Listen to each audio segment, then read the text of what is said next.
मैं डॉक्टर कुमार सेन आज आपके बीच चर्चा करूंगा, खास करके इस बात की कि कोई आदमी सफल, कोई आदमी असफल, या कोई आदमी खुश या कोई आदमी दुखी, या कोई आदमी कोई कुछ भी कर रहा है दुनिया में, जो कुछ भी हो रहा है उसका कारण क्या है। तो इन सारे सवालों का जवाब इसमें मिलेगा कि कोई भी आदमी जो भी कुछ कर रहा है, क्या कर रहा है, क्या मिल रहा है, क्यों मिल रहा है, किसके कारण मिल रहा है। तो सारे सवाल का जो एकदम मिस्ट्री है, रहस्य है, जो कुछ हद तक सबको पता होते हुए भी सबके बस के जानकारी के बाहर रहता है, इस चीज़ पर चर्चा करेंगे।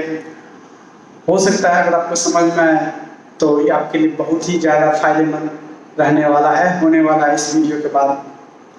तो सबसे पहले शुरू करते हैं कि ये जो प्रश्न है कि सृष्टि को किसने बनाया। सृष्टि पर चर्चा करते हैं तो हम लोग ब्रह्मांड पे चलते हैं। ब्रह्मांड को हम लोग यूनिवर्स बोलते हैं अंग्रेजी में, और यूनिवर्स एक नहीं अनेक है।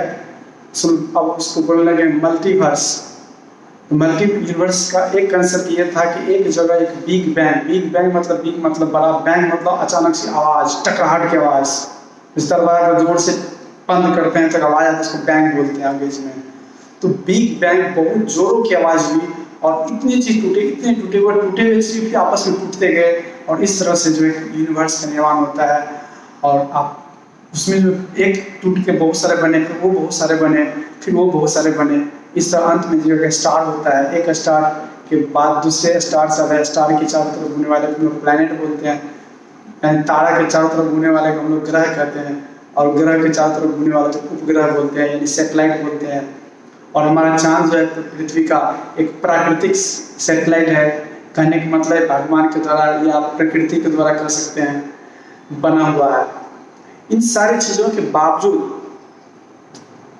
ये जो कंसेप्ट है कि इसको किसने बनाया, सृष्टि किसने बनाया, अगर किसी ने बनाया तो उसको किसने बनाया।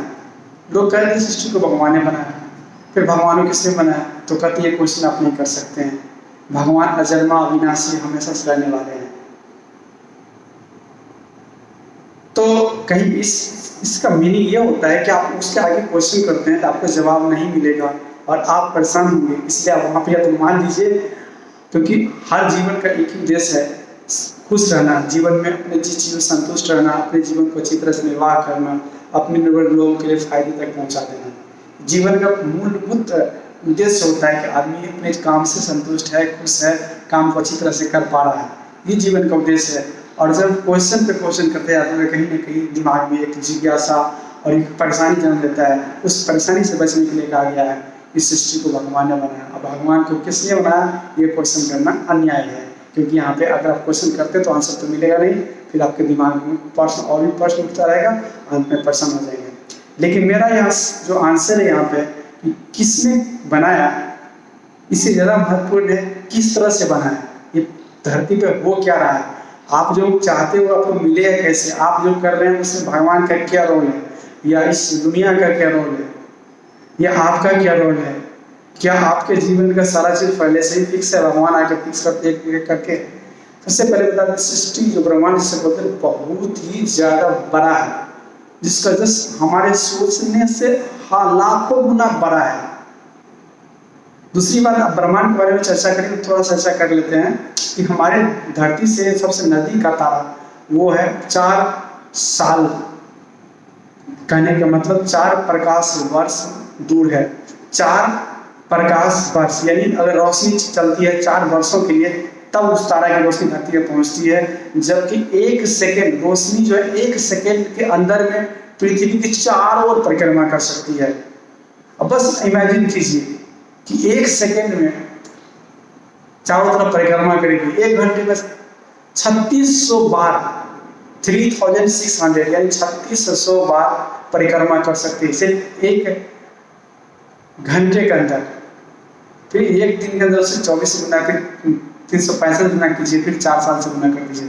तो कहने का मतलब इतना दूर, सबसे नजदीक का तारा है, बाकी तारा की तो बात ही छोड़ दीजिए। और दुनिया में जितना चीज आप देखते हैं, हमारा गैलेक्सी देखते हैं, जो तारा देखते हैं, जो भी आप तारा आज देख रहे हैं सबसे नजदीक का तारा, वो 4 वर्ष पुराना स्थिति को आपको दिखाई पड़ रहा है। यानी जो आप देख रहे हैं वो 4 वर्ष पहले था,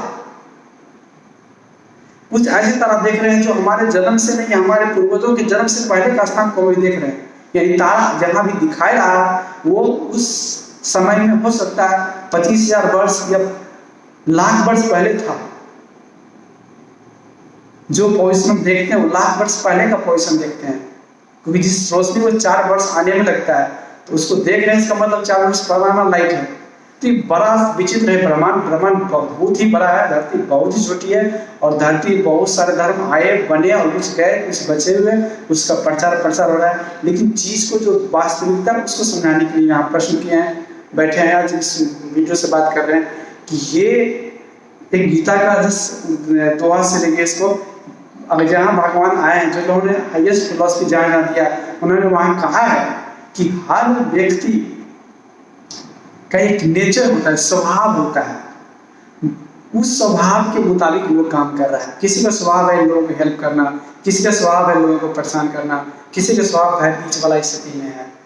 बहुत कम लोग होते हैं जो बहुत अच्छे होते हैं, बहुत कम लोग होते हैं जो बहुत बुरे होते हैं, मैक्सिमम लोग जो बीच वाले होते हैं। लेकिन जब कोई अच्छे आदमी संसार में आते हैं तो उनका प्रयास होता है लोग अच्छे हो जाए। जैसे भी लोग कोरोना से बच जाए, तो लोग गरीब लोग हैं उससे गरीबी दूर हो जाए, जो स्टूडेंट पढ़ना चाहते हैं उससे पढ़ाई अच्छे से मिल जाए, लोग जो भूखे हैं उससे खाना मिल जाए। तो ये जो हमारा प्रयास है ये आज कहीं ना कहीं अच्छाई की तरफ मुंह दिखा रहा है। तो ये सारा जो प्रयास है हमारा कहीं ना कहीं स्वभाव व्यर्थ रहा है, स्वभाव करवा रहा है हमसे। मान लीजिए आप गाड़ी चलाते हैं तो आपके पास 2 गाड़ी है, कौन सा गाड़ी चलाएंगे ये आपका स्वभाव डिसाइड करता है। परमात्मा आके किसी का ये डिसाइड करता है कि ये गाड़ी चलाना, ये गाड़ी से नहीं जाना, ये आपका नेचर डिसाइड करता है। फिर कितना स्पीड में चलाना ये भी आपका स्वभाव डिसाइड करता है। लेकिन सब चीज फिर आपका स्वभाव, सब चीज स्वभाव के लिए रोड है, फिर रोड का कंडीशन खराब है, फिर उस कंडीशन से आप कैसे रिएक्ट कर रहे हैं, किस तरह से चला रहे हैं, तेज चला रहे हैं, या कुछ लोग जर्किंग को देखते हुए धीरे चलाते हुए, जर्किंग देखते हुए नहीं चला धीरे, फिर भी फास्ट चला लेते हैं। ये आपका स्वभाव है। ठीक उसी तरह से जीवन में चाहे खुशियां मिलेगी कि नहीं मिलेगी आपका स्वभाव है, जीवन में सफलता मिलेगी नहीं आपका स्वभाव है। इसलिए जितने भी जो मोटिवेशनल स्पीकर होते हैं जो आपके जीवन को मोटिवेट करते हैं, या जितने भी धार्मिक गुरु भी होते हैं, कहीं ना कहीं आपके स्वभाव में परिवर्तन लाने का प्रयास करते हैं। लेकिन परिवर्तन आसानी से नहीं आता है। परिवर्तन लाने के लिए आपके दिमाग का एक 2 हिस्सा होता है, एक अवचेतन दिमाग बोलते हैं, सब कॉन्शियस माइंड। जब हम जैसे कि हमारा दिल जो चलते रहता है वो हमारे सब कॉन्शियस माइंड चलाते हैं। जब हम गाड़ी चलाते हैं शुरू में सीखते ध्यान देखते रहते हैं, पैडल पे हाथ देना है, साइकिल देना है, पैर देखते रहते हैं। लेकिन एक दिन लंबे समय चलाने के बाद साइकिल जब सीख लेते हैं तो पैडल पर आप ध्यान नहीं देते, अपने आप चलता रहता है। यानी ये जो जानकारी आपका साइकिल चलाने का जो कला है, टेक्निक है, वो आपके सबकॉन्शियस माइंड तक पहुंच जाता है। तो सबकॉन्शियस माइंड तक सफलता को सबकॉन्शियस माइंड तक पहुंचाना अगर कर ले तो जीवन में सफलता आएगी। अगर खुशियों को सबकॉन्शियस माइंड तक पहुंचा दे तो सबकॉन्शियस आपको खुशियां आएगी ही आएगी। तो ये जो सबकॉन्शियस माइंड है आपकी प्रकृति है, उसमें बदलाव नहीं है। प्रकृति का बदलाव आसानी से नहीं आता है। इसके लिए बार बार जो चीज़ आपको चाहिए दुनिया में उसके बारे में बार बार सोचिए। और एक बात का हमेशा ध्यान रखिए कि जो चीज़ लोगों को फायदे के लिए हो, जिससे संसार को फायदा होता हो, जिससे लोग खुश होता हो, वैसे चीज़ को करने से क्या होता है, दूसरी तरफ से आपको सपोर्ट मिलता है, इंकरेजमेंट मिलता है। और फिर आपके जीवन के लिए भी, जीवन को गुजर बसर करने के लिए भी कुछ पैसे की आवश्यकता होती है, वो भी उसी उपयोगिता पर निर्भर करता है। जैसे कोई एक स्टूडेंट बहुत अच्छा से पढ़ना चाहता है, अच्छी बात है। कोई गायक अच्छा गाना चाहता है, अच्छी बात है। कोई भी इंजीनियर अच्छा बनाना चाहता है मकान, बहुत अच्छी बात है, कोई दिक्कत नहीं। अगर वो इसके प्रयास में अपने सबकॉन्शियस माइंड में डाल रहा है बार बार कि ये करना, तो उसे वो हो जाएगा, उससे वो मिल जाएगा। तो इसीलिए परमात्मा कहीं भी कहते हैं, जहाँ पे गीता में बताया कि जो हाईएस्ट फिलॉसफी हिंदू लोगों के धर्म में है, हिंदू धर्म को तो वैसे सनातन धर्म कहा था। हिंदू तो सिंधु नदी के किनारे रहने वाले लोगों के नाम पे दिया गया था, जो कि अभी अधिकतम हिस्सा पाकिस्तान में पड़ता है। तो सनातन धर्म का जो कंसेप्ट श्रीमद् भागवत गीता से भगवान श्री कृष्ण जो हाईएस्ट फिलॉसफी चर्चा करते हैं, वहाँ कहते हैं भगवान ये डिसाइड नहीं करता है कौन करेगा। अगर कोई करेगा तो ये डिसाइड नहीं करता वो क्या करेगा। फिर कोई काम करके शुरू कर दिया, करने लगा कोई काम, तो फिर दोनों काम के रिजल्ट में क्या रिजल्ट आएगा, फल में क्या मिलेगा, फल ये मिलेगा वो मिलेगा, इस कोई भी भगवान कभी डिसाइड नहीं करते। ये आपका स्वभाव डिसाइड कर रहा है। स्वभाव में आपका जो नेचर है, आपका जो प्रकृति, आपका जो तरीका है। तो इसीलिए अगर आपको कुछ चाहिए, खुश रहना है, सफलता पाना है, या दुखी से होने से बचना है, तो ये आपके स्वभाव में प्रवेश करना होगा, सबकॉन्शियस माइंड में डालना होगा, उसके लिए एक ही उपाय है जो सबसे कारगर, उसके लिए बार बार प्रयास करते रहिए। कहता है practice makes a man perfect, यानी अभ्यास आदमी को पूर्णता दिलाता है। तो उस अभ्यास चीज जो चाहिए उसको बार बार सोचिए, जो करना चाहते हैं। नहीं तो ऐसे बहुत सारे दुनिया में आपके पास देखने को मिलेगा, फिर आपको जो चाहिए वो चीज़ भूल के कोई और चीज़ का मूव करते रहते हैं बार बार। तो चीज़ें बदलिए नहीं, आपको जो चाहिए उस पर लगे रहिए, फिर जुनून से लगिए, फिर आपको चीज़ मिलेगा। जैसे दशरथ माँ जी ठान लिए कि पहाड़ काटना ही है, काटना ही है, चाहे कैसे भी काट ही देना है, तो लगे कि उनका जुनून था, फिर उनको सक्सेसफुल बना दिया। तो ठीक उसी तरह हमारा ये वीडियो के माध्यम से हम कहते हैं परमात्मा किसी को परेशान करने की चीज़ नहीं है। परमात्मा एक कंसेप्ट है, परमात्मा एक विचार है। ऐसे परमात्मा जहाँ जहाँ परिभाषित किए वहाँ कह के दुनिया की जितनी भी चीज़ें प्रकृति है और परमात्मा, प्रकृति और परमात्मा दो मिल करके दुनिया सृष्टि चल रहा है। तो वहाँ भी जो भी आप सोच रहे हैं, देख रहे हैं, सुन रहे हैं, कर रहे हैं, कहीं भी परमात्मा का उसमें सीधा रोल नहीं है, क्योंकि वो परमात्मा नहीं। परमात्मा जो है उसे आप, जो हमारे ज्ञान इंद्रिया है, जो सेंस ऑर्गन्स है, जहाँ आँख है, कान है, नाक है, उसको पढ़े होते हैं, उसके बाहर का चीज़ होता है। तो इसीलिए बस या तो आप इससे परमात्मा के बारे में जो क्वेश्चन करने के बाद क्वेश्चन पे क्वेश्चन आएगा, आपको रिजल्ट मिलेगा नहीं, आप में परेशान हो जाएंगे। जैसे सृष्टि ब्रह्मांड का है, ब्रह्मांड का कहाँ जाकर अंत होगा, अभी तक आंसर नहीं मिला, हंसता आगे का आंसर नहीं मिले, क्योंकि बहुत ही ज़्यादा बड़ा है। आंसर मिले तो जायज़ नहीं, चाहो आंसर खोज देंगे कि यहाँ तक पर सृष्टि है, तो बोला उससे आगे क्या है, इसलिए आंसर कभी मिलने वाला नहीं है, चाहे वो परमात्मा हो जाए। जब सटीक आंसर जो आप और फाइव सेंस यानी पांच हमारा आँख, नाक, कान, स्मित, मालूम, इसके माध्यम से उस आंसर को खोजना चाहते हैं, तब साइंस के माध्यम से। इसलिए कहा गया है कि आप उसके आगे क्वेश्चन मत कीजिए, लेकिन इसलिए कहा गया है कि लोग समझते हैं कि उसे पाप हो जाएगा। ऐसा नहीं है, आपकी खुशियाँ छीन जाएगी। इसलिए प्रकृति का नियम क्या है, आपको सफलता कैसे मिलेगी, आप खुश कैसे रह सकते हैं, दुनिया में कैसे रिजल्ट आ रहा है, इसका सीधा सा वर्णन है कि आपका स्वभाव आपको जीवन को बदलता जा रहा है। आपका कर्म, आपका सोच, सबसे इम्पोर्टेंट आदमी को सोचना है। आज भी उसका उसका आदमी कर्म है, जो सोचने के बाद हम कर्म करते हैं या सोचने के बाद हम बोलते हैं। तो मेरा बस इस वीडियो का माध्यम से ही है कि आज इस वीडियो को सुनिए, ध्यान से सुनिए, और जो भी चीज़ चाहिए वो आप कहीं जाके इधर उधर भटकिए मत मांगने के लिए, वो अपने आप से कहिए, वो अपने आप से मांगिए।